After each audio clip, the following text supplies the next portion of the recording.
Here is Tyler's story.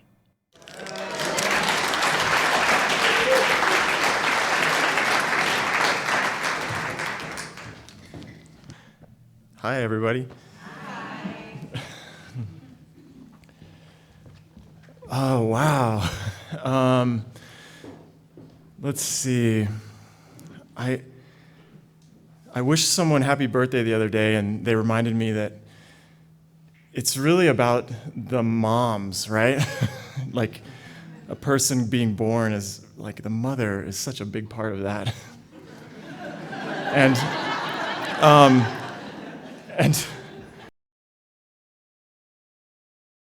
my story is an appreciation about my mom, and throughout my life, she would always tell me, you know, you and I, we shared the same heartbeat.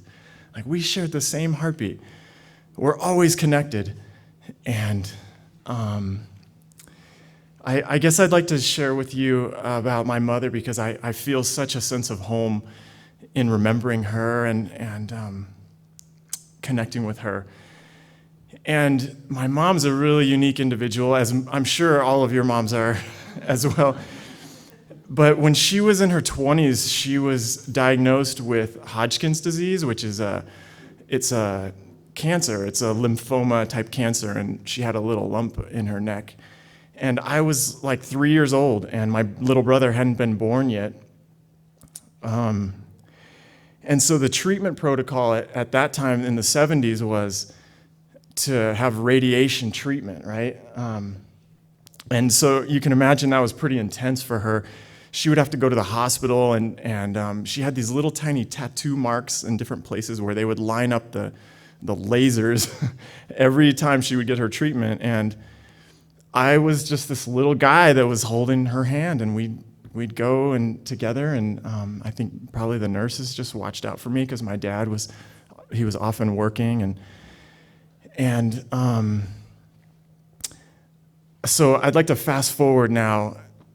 She was in remission like 20, 21, 22 years.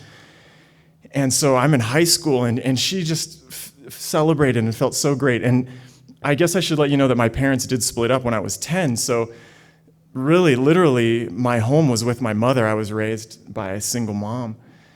And we lived in Albuquerque, New Mexico, and she was just so thrilled to raise two boys, and felt really lucky that she could actually have another child after her radiation. So that was my little brother. And I was really close with my mother. She had a difficult time separating with my father, and it was a lot harder on her than I mean, at least she expressed how difficult that was. And I was close with her, and I got to hear about all of her difficulties. And I think I just grew up wanting to be like a really great guy.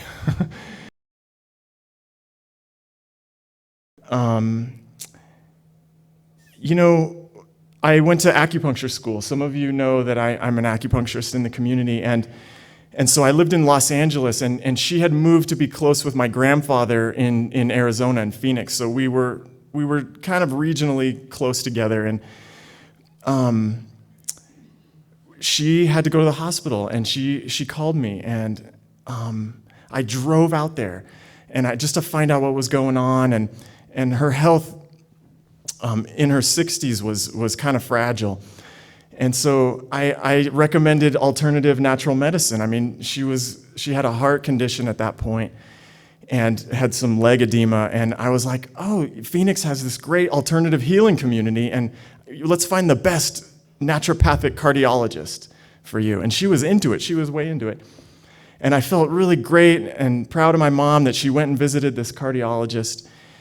And he learned that she had radiation in her 20s, so he recommended, hey, let's do what do you call that? Like a cancer profile, or a screening, just to make sure that you're still clear. Well, it turned up positive again, and that was like a really powerful time,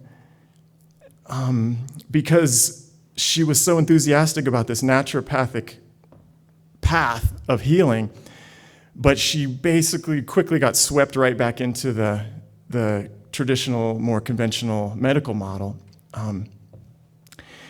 And it just kind of went downhill. So I kind of wish I was telling you guys a comedy story in this moment here right now, but I'm just sharing this closeness because the cancer, it started in her lung in the lower left lobe, and then it metastasized to her hip bone, and it was in the marrow, and it was like happening so fast. Like I had just barely gotten out of acupuncture school, and to see my mom's health rapidly decline was shocking for me.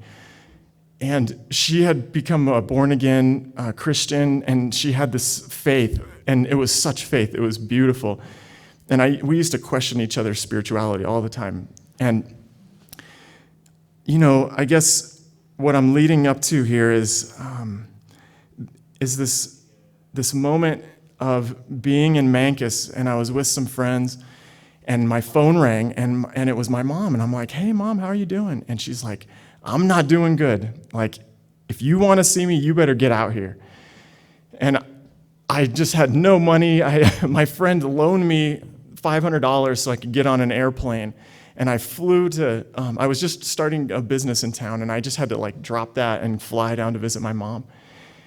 And she was just skin and bones, so frail. I did barely recognize her, but just that love of a mother and her son,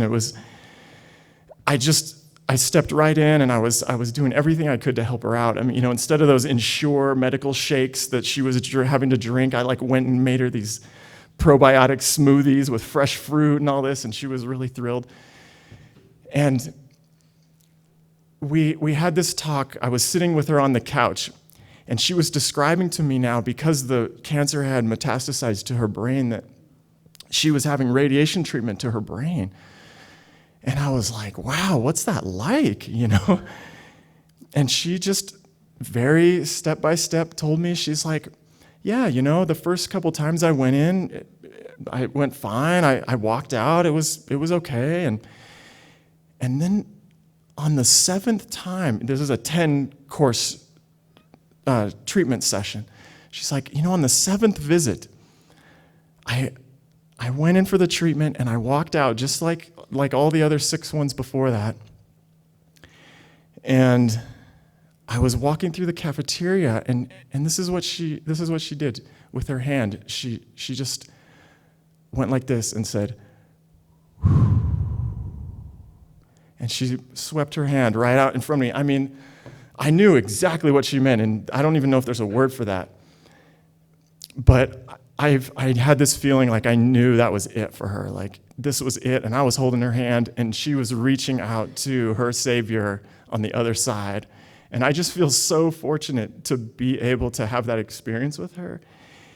And what was the most profound life change for me after she passed away, and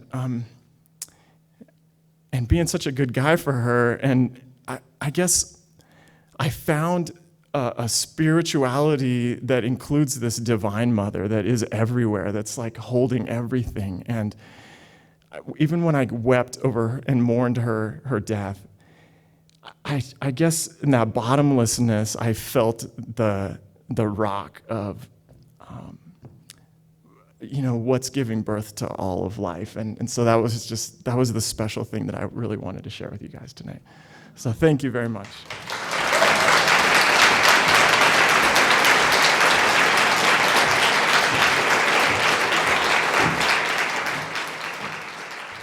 Thanks, Tyler, for telling that story.